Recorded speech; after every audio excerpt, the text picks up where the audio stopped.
Rugby League fans. Welcome along to the ACC's Mad Monday podcast for June 20th, 2023. My name is Chris Key, otherwise known as Keezy. Joining me from beautiful Invercargill, Ben Hurley. How are you today, my friend? Oh, very good. Look, I know you've been in Fiji, and it's just nice to get away to an equally beautiful part of the world. Yeah, I was sitting at about 28 degrees sunshine, and you were saying before the party that it was 1 degree when you landed this morning. At midday, yes, it was 1 degree. It is beautiful here, though. Sun is shining, but still struggling to get out of single figures. Yeah, nice. Classic Invercargill. Shout out to any Invercargill Mad Monday listeners. Don't forget, Mad Monday is brought to you by the great folks at 4 and 20 Pies, available from supermarkets, or if you're going along to Mount Smart, to the fruit bowl there. Why don't you wrap your mouth around one? And, of course, this is coming to you live from the Export Beer Garden studio. Now, a quick piece of admin. Tomorrow night, State of Origin Game 2, live from Suncorp. We will be covering that game. Coverage will be on Sky Sports 6. 10 o'clock sharp, you'll have, I believe, myself and Mania Stewart on that one. So tomorrow night, Sky Sports 6, myself, Mania Stewart. And then, of course, we'll have the Wars on Friday as well. So a whole heap of footy after a big bye round. No Warriors game at all. They are playing the Dragons. We'll do a wee preview on that shortly. So what we're going to do instead is go straight into the Stonka of the round. That Stonka was selected by Ben Hurley, massive Cowboys fan, and it was them getting a win over Penrith, 27 points to 23. Cogger for Edwards, numbers out left, they got them shot. The Cowboys did not read that at all. That's as simple as it gets for the Panthers. This is the best defence in the premiership, but they're under a truckload of pressure here. Kyle felt for the corner. Oh, he might have put it on the line. He thinks he's got it down. He doesn't often miss. It was too slow. Back to Drinkwater. They're playing hot potato with it. Drinkwater now. He's going to take the odds to a try. Drinkwater dummies. Drinkwater's won it himself. Scott Drinkwater with an individual play to savour. He's won it with a try with 90 seconds to go. Yes, one hell of a way to finish in double golden point. I was away in Fiji all last week and all weekend as well, so I couldn't actually watch any rugby league. Actually, unfortunately, had to watch the Crusaders game because in Fiji, all they give a crap about is rugby union, and that's all anyone talks about. However, when I got back, Ben Hurley, you were like, mate, you've got to watch the Cowboys game. It was an absolute stonker. Just got my eyes around the highlights package, and I tell you what, that was one hell of a stonker, especially the finish there. Yeah, absolutely.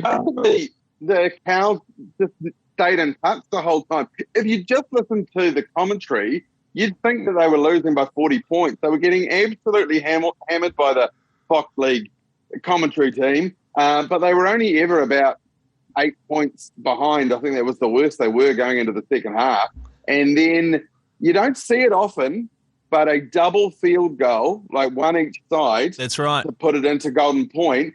And even more unusual, the try in golden point to steal it to Scott Drinkwater, who I've done a little Google on today because I don't know who he's eligible for origin-wise. And there seems to be a little bit of debate. He's born in Penrith, but I think he played his first grade game for Melbourne. Right. So God knows what that means. But he's also played a game for the Queensland Resident 13. But apparently other people have gone, other players have gone on to play for New South Wales after that. So no one knows, but whoever gets him, because I think eventually he will play Origin. Yeah, no, you're absolutely right. He started the season really cold, and we'll get into this in the Supercoach chat later on, but he was a smoky for us a few weeks ago, and holy cow, I wish we'd listened to our own advice. He has been the crucial part of the Cowboys attack. You got young Tom Dearden as well, who's only in his early 20s. He looks so friggin' solid. Scored a try or two, I believe, in that game as well. But also one thing that I noted was the return of Jason Taumalolo and how destructive he was. And everything good that happened in Golden Point was coming off the back of usually 2 or 3 tackle breaks from Big Jace. Yeah, it was pretty amazing, wasn't it? That was my difference as well. He's still not being that rampaging rhino that he once was. No. But occasionally, I mean, he's just come back from injury, but just every about third or fourth hit up, you'll see a glimpse of the old Taumalolo, the Prince of Tonga. Yeah, absolutely. Everyone's cousin. Went to a Tongan fan zone day once, and literally the entire Tongan team were there. Every person I interviewed, I did Vox Pops in the audience. Everyone I talked to was cousins with Taumalolo. No, none of the other players. It seems no one else in the team had relations, but Jace did. Your Cowboys, who are your third favourite team after the Wires and the Titans, they are... second favourite after the Titans. They are rounding into some amazing form at the moment. Guys like Drinkwater standing up, and going into this game, when you told me to watch the highlights, I was like, oh, look, this is just Ben wanting me to watch some Cowboys wins. The Panthers were without 7 of their best players because they were all at Origin. However, you Cows, you were without, Reece Robson. Five. Yeah, you had 5 people missing. You had the likes of Valentine Holmes and Jeremiah Nanai and Murray Taulangi as well. Pretty big names out for you guys. So it was actually a pretty even matchup in the end. Yeah, they keep saying their season's on life support. And, as a long-standing Warriors fan, I know exactly how it feels to be in 13th position on the table, but coming into some good form mid-season, and you're at a point where you really can't afford to lose too many more games, and that's where the Cows are at. They are just a great side to watch, and even with 5 out, big Kyle Felt, who looks like Wolverine, his adamantium skeleton. I just saw the glint in your eye, Chris, as I pulled out some nerd facts. Yeah, you just love that, don't you? I was about to correct you, but yep, nailed it. His adamantium skeleton stayed intact, and bags a double. I just don't feel like he's ever going to stop playing rugby league. He's going to be the Jimmy Anderson of rugby league. Well, Kyle Felt is such a, I don't know, he's so polarizing. People seem to hate him when he's off his game, but when he's on his game, he's easily one of the best finishers. He seems to score more tries with his body out of bounds and just his hand in touch. He's one, and was it last season when he scored that amazing try where his hand just popped out like an octopus and scored it over the touchline with about 4 guys lying on top of him? He is an amazing finisher. I think his issue is that he's just a bit of a grub, so people can't really get around him. But you got to give it to him. I think he got over 250 metres or something, so got through a lot of work. The only issue the Cowboys are facing is that the NRL is so jam-packed. You've got the Broncos sitting in top place, 24 points, and you've got the Panthers and the Storm on 22, and then you've got 4 teams on 20 points, right? That's the Warriors, the Sharks, the Bunnies, and also the Raiders. The Cowboys are on 16, which is just 2 wins away, but it's actually quite hard. You're going to have to rely on those teams at the top there to start dropping away massively in order for the Cowboys to get in. They can't rely on just winning games, which is quite a tricky position. I feel like other than the Bulldogs and the Tigers, everyone's kind of a shot. It's about momentum, and ahead of them on the table are the Sea Eagles and the Roosters, both of which are sliding in momentum. And you could almost possibly put the Dolphins in there as well. The Dolphins do remind me of a very early Warriors team, and that they will take down probably a few more big scouts before the end of the year. Yeah, but I think they'll finish just out of the 8. Yeah, I think they will just start to taper off a wee bit. How about this for a Cowboys fact to get you fired up if you are into your North Queensland? The Cowboys beat the Storm 45-20, then had a bye, and then beat the Panthers. That is 2 of the best teams of the last 5 years, the last decade, arguably, So there's no joking around how hot the Cowboys are at the moment. They seem to be the real deal. Yeah, it's pretty frustrating when they do, give up a massive, a lot of points to someone, and you just see the light in the beautiful Todd Payton's eyes just go out slightly. And it's hard because those are like diamonds. They are like diamonds. Actually, lovely bloke, by the way, Todd Payton. I remember when he was coaching the Warriors, we used to, whenever he was at a press conference or something, we'd put heavy metal rock music behind him whenever he was answering a question. And then we met him, and he was like the loveliest, most softly spoken guy. We're like, okay, we got you all wrong, mate. So shout out to Todd Payton. Anything else you'd like to say on the Stonka there, on your precious Cows? No, not really. I think there's a lot of interesting chat, though, with the ladder. It is the most even ladder I've seen in a few years, as you said. And even the Broncos, who are 2 points ahead of the Panthers in number 1 position, I feel like they could lose at any time. There's no team like the Panthers for the last 2 years that just look like they can't lose. Yeah, absolutely right. I mean, the only one I'd put a circle around is you've got the Rabbitohs sitting in 4th. They're on 20, tied with us, but Cody Walker out, Latrell out, Campbell Graham's had sort of random rib issues and stuff. Keon Kolamatangi's only just come back for them. They're the only one who I'm like, once they're back at full strength, I think they'll rocket to the top. But you're right, Broncos can be beaten. Panthers definitely. The Sharks, they've been rolled. The Storm have been beaten. They're getting absolutely thrashed by the Cowboys just a couple of weeks ago. So it is anyone's game, and holy cow, I am loving NRL in 2023. Not guilty, Your Honour. Yeah, what are you getting the ref's room number, mate? Let's move on to some transfer news. Big one first regarding one of Di Henwood's favourite players, Matt Lodge, who's been released by the Roosters. Now, Matt Lodge, famous for being the highest paid player in the NRL at one stage. He was being paid by the Warriors, the Broncos, and then the Roosters. So he was on over $1 million a season. Ben Hurley, I understand you're across this news. What does this mean for us Warriors fans? I don't know what it means for us as Warriors fans, but it is pretty indicative that the guy is not all that popular. He's just going from club to club, and they don't seem sad to see him go. No, I think in seasons gone by, it might have been an attitude thing. Now it just seems like it's a speed and workload thing because the Roosters stuck, and he probably has something to do with that. Yeah, I've just started looking into it here. So they've signed Spencer Leniu, who's been coming off the bench for the Panthers the last few years. He's been an absolute workhorse. He is going to be starting at prop for the Roosters next year. Also, Nat Butcher. They seem to have all these back rowers who are really good. You know, the two Butcher brothers. You got Satili Tupanua. Angus Crichton's back on deck as well. Their chat is that Nat Butcher will likely slide into Lodge's spot there and hold it. They've also got Rugby League Frankenstein, the Jumping Dead, Lindsay Collins as well. Big Jared's still kicking about as well. So they do have plenty of stocks, and at the end of the day, I love the no dickheads rule, which worked for the Black Caps and seems to be working for the Warriors as well. Just anyone that's going to cause some shit, get them out of the club. We don't care how good you are. So it's quite nice to see Matt Lodge being moved on by so many teams.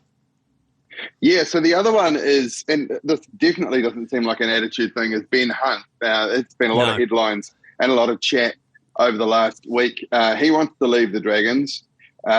No one knows where he's going. Basically, he tried to get an immediate release and they wouldn't give it to him. And then he was like, all right, well, I'll leave at the end of the year. And then I guess he picked up more of a stink, or his agent did, and they've granted him an immediate release. So I don't even know if he's playing the Warriors this week. Do you?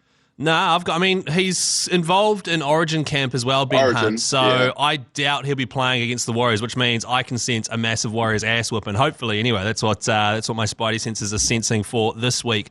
However, he's 33, right? So rugby league's not exactly a sport where you can play, until you're 40 or anything.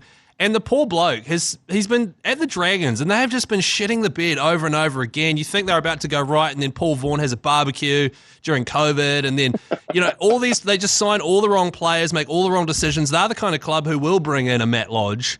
And I just feel like, you know what, Ben Hunt, you are so talented, especially at Origin level. He's one of Queensland's best players. I just want him to go somewhere and actually have some success. And this is the sort of first time I'm a bit annoyed the Warriors don't have. We need Jacob Lillyman to be in that Origin camp trying to talk him into coming to the Wars next year and be like, come on, mate, look what the Wars are doing. Because I fear all the other teams will have guys in there trying to, talk him into joining their clubs. Except we've got quite a logjam for halves and hookers. But anyway, no, so the rumour is either the Titans or the Bulldogs. So, oh, wow. it's not like you're going to a glamour club. Arguably the Bulldogs, they've been around for 100 years or whatever. So that, they always seem to have potential every year at the start. They haven't been good for a long time. No, it's a seriously case of the grass is exactly the same colour on the other side. Like, it's pretty shit. At least with the Bulldogs, they've got some excuses, and they're crap this year once again, but Viliami Kikau is out. They've got a good coach, Cameron Serraldo's come in. They've got Gus doing some magic at the top. Like, at least they maybe. The Titans are a wee bit of a shambles still. But I tell you what, if that's his options, would you take a pay cut at that? Because he's so good. Or would you just take a pay cut to join a decent team? Because I feel like that's what I would do. Or I'd go to the Super League and make an absolute killing. Imagine being in a team that's 15th on the table and you go to a team that's 16th on the table. So I do feel sorry for the bloke because he's a bloody good player, and he's had some terrible situations in his life. And his arms are so big compared to the rest of his body now that he looks like one of the He-Man dolls from the 80s. Like, he goes in at the waist massively. And he looks ridiculous, but clearly it's working. I've got a theory. I think when he gets really angry, he goes and does bicep curls. Hence why he wants to leave the Dragons, and he's got massive, massive guns. That's all the transfer news. There is some sort of chat around the potential for Roger Tuivasa-Sheck to be coming back early, and the Roosters have been rumoured to maybe sign him for the rest of the season. But that's not going to happen because Roger would never do that to us, and if he was going to leave early, he'd come to the work. Not guilty, Your Honour. Yeah, what are you getting the ref's room number, mate? Let's move on to State of Origin. Huge news. And just before we get into it, don't forget, ACC is covering it tomorrow night, Sky Sports 6, 10 o'clock. Myself, Maniah Stewart. Also, there is going to be an ACC and TAB State of Origin viewing party. If you are in the Auckland area or within driving distance, come on down from 9 o'clock to Sweatshop Brew Kitchen in Auckland. It's just over the road from the ACC studio, so I'll probably see you there afterwards. Oh, wait a minute. No, it'll be midnight on a Wednesday. Maybe I won't be. But if you are keen to book a table, there's already 20 tables booked out. But text STATE to 3236 for your last chance to book. As I said, I think 20 tables already taken up. So text STATE to 3236. Now, Ben Hurley, State of Origin chat. A lot of ins, a lot of outs, mate. And I tell you what, a lot of nervous feelings coming from me about my New South Wales side potentially getting even one win this series. Yes, just before we get into that, I will be at Sweatshop Brew Kitchen, and I'm actually filming a story for news adjacent like infotainment show 7 Sharp about. I'm allowed one rugby league story per year. I did a wild story last year. Great. This is my one for the year. It's about why New Zealanders choose the side they choose in Origin. That's a good point. Some of the stories are hilarious. They're like, I went to the Gold Coast once on holiday, so I like Queensland.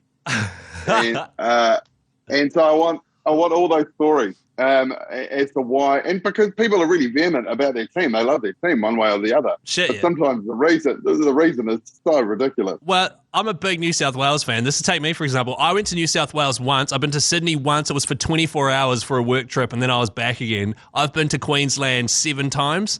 And spent a lot of time over there, but I just went for the underdogs. But one of Maniah Stewart or Tino Fa'asua Manaiawi's favourite questions for any New South Wales supporter is, what's your second favourite city in New South Wales? And literally no one knows anything. They say Sydney or South Sydney. Yeah. They can't answer that question. Newcastle, which is the Hamilton of Australia. So I will be there. So, yes, let's do team news. Yeah.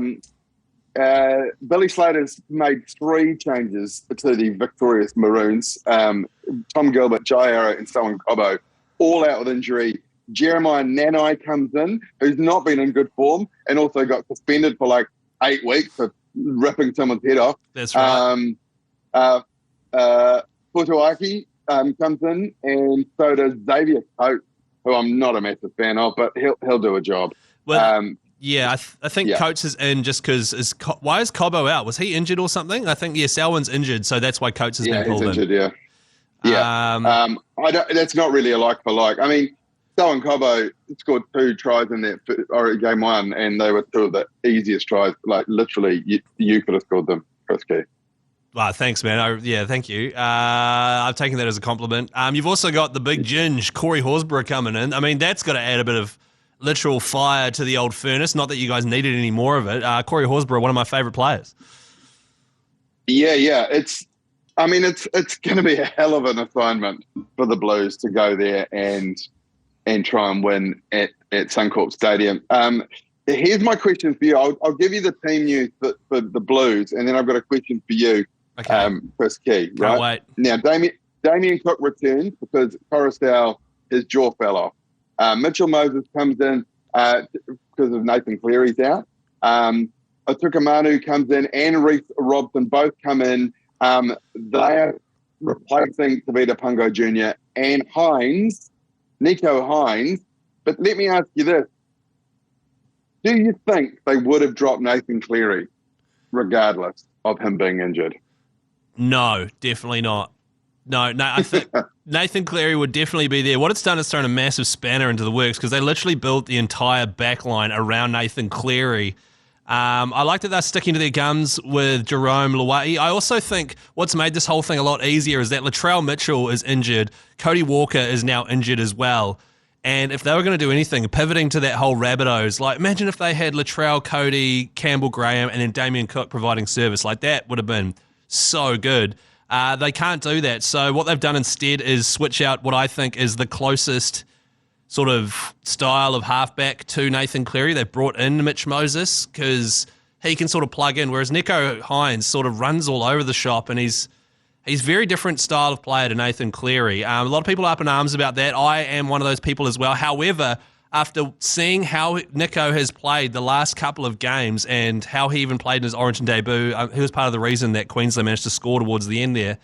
He's kind of been okay, but not amazing. Like the game on the weekend, from the Instagram highlights I saw whilst drinking a pina colada on a cruise ship in Fiji, a few forward passes and things like that, going like just trying a bit too hard and just scrambling a bit. I think Nico Hines might be a next year type situation.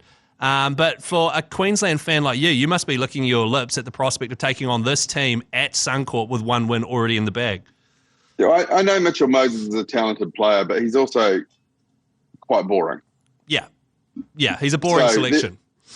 He's a boring selection. To me, if I was Freddie, I would have just, thrown everything at them and gone, right, let's play the most exciting half in the game right now. Yeah, sometimes he runs hot and cold, but so does Jerome Luai. And he doesn't it seems like he's going to be in that position for the rest of his life. One thing I've just noticed as well is literally there is not one single back on the bench for either side. It's all forwards. So, which is like they've both got a spare hooker. As you said, you got Mo Futawaika coming in from the Titans. So it's literally just all props and a hooker, except for Cam Murray. So, well, Reece Robson, I guess. Yeah, I mean, they've got a hooker. Yeah, he's a gun too, Reece Robson. I really rate him. But I tell you what, I've got a real fizz in the pit of my stomach. I actually think tomorrow the Blues stand up and do something amazing. I'm hoping that for the first time in a long time, the Queensland are not the underdogs. The Blues are. The Queensland they taper off a wee bit. They come in a bit too relaxed. They're playing at Suncorp. It's in the bag, mate. And then the Blues manage to eke out a win. And then we go to game 3, and then likely Queensland wins that one. But I am positive, I'm feeling positive despite the injuries, despite the changes, that the Blues can in fact get a win. My prediction, if I was to give one, Ben, I'm going to say the Blues will put on a lot of points. I'm going to say 28 points to 18, a high-scoring affair. What do you reckon? Oh, look, I think you might have something there. Was it last year where they played game 1 in Far North Queensland? Yes, that's right. I think it was. The year before? Hang on, let me check. The year before. I don't know. Anyway, whatever that one was, where it was like Cairns or Townsville or something, and they just had this absolute fleet of toothless, bush-loving redneck coming in to what? And no one gave New South Wales a chance, and they ran away with it by 40 points. So it's just, it might be one of those things where no one's giving them a chance at all. And, Queensland don't like being favourites. And they're only just favourites at the CAB as well. This is a real bugbear of our friend Di Henwood, who says, how are they not favourites? Game 1, Queensland were not favourites. And they just should have been. Oh, absolutely. And especially after they've literally just won. If they're only just favourites, put some money into Queensland and drive that up so that when I bet on the Blues, I get a good payout. That would be my strategy. Anything else you'd like to say on State of Origin, mate, before we move on? No. Look, I think that me and I called game 1. I do have something. And we said we thought that the difference would have been Latrell Mitchell being in that Blues side. That's right. And it looked like for all money he was going to be, and now he's not. So that might be the death knell. Yeah. Honestly, who's the best player in the entire league at the moment? I think it's Latrell, and him being out is a massive one. By the way, it was me and you, so that's massively racist of you to get us mixed up, Ben. Was it? Was it? Yeah, it was me and Game you. 1. Remember we went out for dinner, I hosted you at my house with my family, and yeah, it was good. It was 100% Mania. It was me. What? Yeah. Was it? You and Mania did a few Wars games. Me and you did that. I commentated the Blues, you did Queensland, and because the Blues never really had the Queensland. Yeah, there was a whole thing. Don't worry, we'll have Oh my God, you two have become the same person. We have, actually. He's going to shave his beard into a moustache. That's the dream scenario for me. Now, I'm so sorry. You're so right. Yeah, it's all good. That's all good. Pretty forgettable commentary, if you ask me. Now, we asked for listeners to send in some questions on the ACC's Instagram. All who got through, I've got 3 here. They all get a 4 and 20 prize pack, courtesy of our mates at 4 and 20 Pies. So if your name is Kerry Satherley, great news, mate. You've got yourself a 4 and 20 prize pack as well. Just message into the Instagram, ACC Instagram or something, and say, hey, I'm Kerry. I won one of the prize packs, and we'll hook you up. Here's the question. Ben Hurley, how long before the first stoush in the second State of Origin game? I'm picking the second set of tackles. What do you think? Let me think about this. It's a very good question. I think the 6th minute, and I think it'll be after the first Queensland try. Yeah, look, that's a good prediction. I don't think it'll be straight away because they have dropped Tavita Pangai Jr. from the side, and he pretty much came in order to start fights. Hudson Young is still in there, though. So you've gone 6th minute. I'm going to go 4th minute. I think we're at Suncorp. We need to make a statement. One of the Blues players will come in with some sort of swinging arm, or Jerome Luai will start some shit by being his usual self. Great question there from Kerry. Now, next question. Mikey N10. Does rugby league have the highest tattoo-to-player skin ratio of any sport? That is a great question. Good question. I'd say it's got the highest ratio of terrible tattoos to player skin ratio in any sport, especially with the likes of Adam Reynolds, great player, but pretty sure he's got Post Malone's face on his thigh. And there's just a few players rocking some pretty terrible ones. And a lot of players have their actual name just written on them.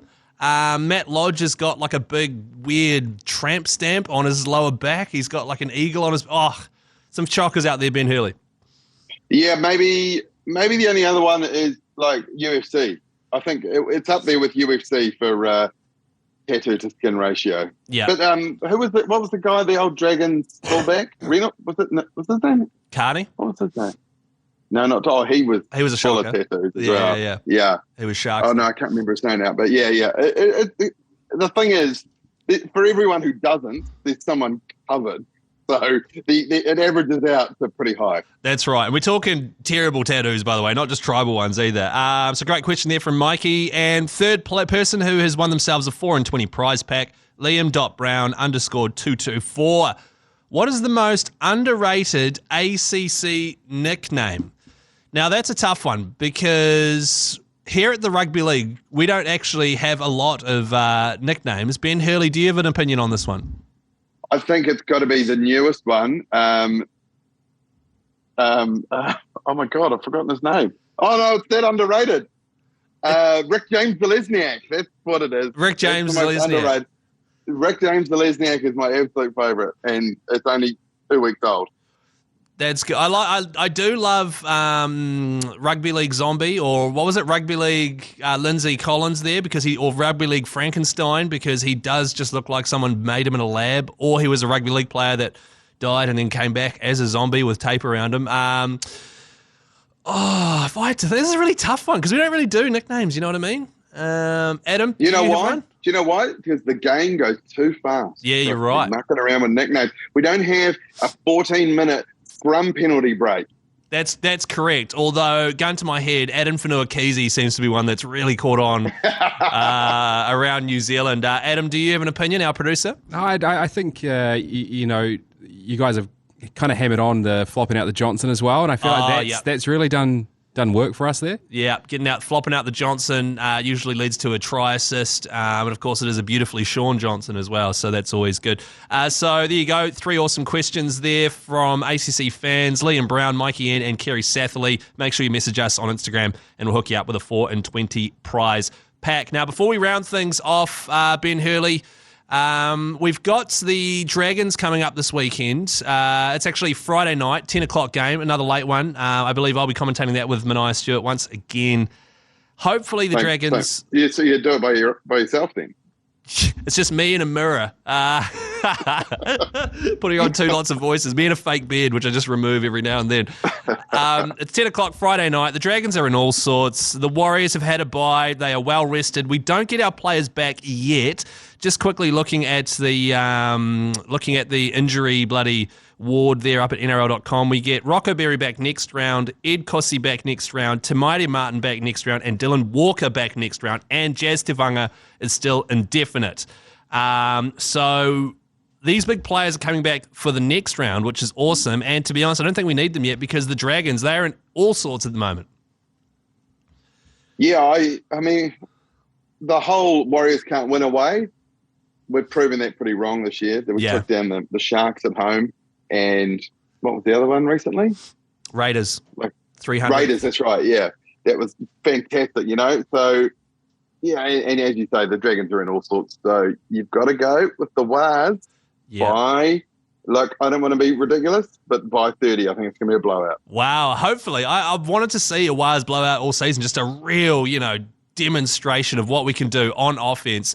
Warriors by 30. I'm going to say Warriors by 28, just in case. However, thanks to our great friends at the TAB, the ACC Mad Monday Good Punt, we're going to put a $100 bonus bet on the Warriors to win 13 plus. That is at $3 for the Warriors to win 13 plus. So that's actually a great bet. By the time you take out our bonus bet, if we win that, we get $200 added to the ACC kitty, which then goes to the fans as well, which is bloody exciting thanks to the TAB. Now, one last exciting thing before we do go, Ben. We have got 3 double passes for the Warriors taking on the Rabbitohs game, which is next week, Friday the 30th at Go Media Mount Smart Stadium, plus heaps of pie vouchers as well, thanks to 4 and 20 pies. If you'd like to try and win those double passes, text the keyword bunny right now to 3236. That's bunny, BUNNY, to 3236. And you and a mate could be heading along to see the Wars do an absolute number on Cody Walker and Latrell and all those boys. That does it for the ACC Mad Monday podcast. Before we go, though, Ben Hurley, any last thoughts on the NRL? Josh Dugan, that's his name. Oh, Dugan. Tattooed. Yeah. Yeah, good. I just remembered it by Googling tattoos, Dragons, winger, and it came up. Of course, the Doog, absolute legend of the game. Well, thank you very much for joining us on the Mad Monday podcast. We will be back tomorrow with a Super Coach special. We will also be back tomorrow at 10 o'clock, Sky Sports 6, doing State of Origin Game 2 coverage from myself and Ben Hurley. We'll see you later, mate. Hooroo. And Australia without rugby league is not Australia.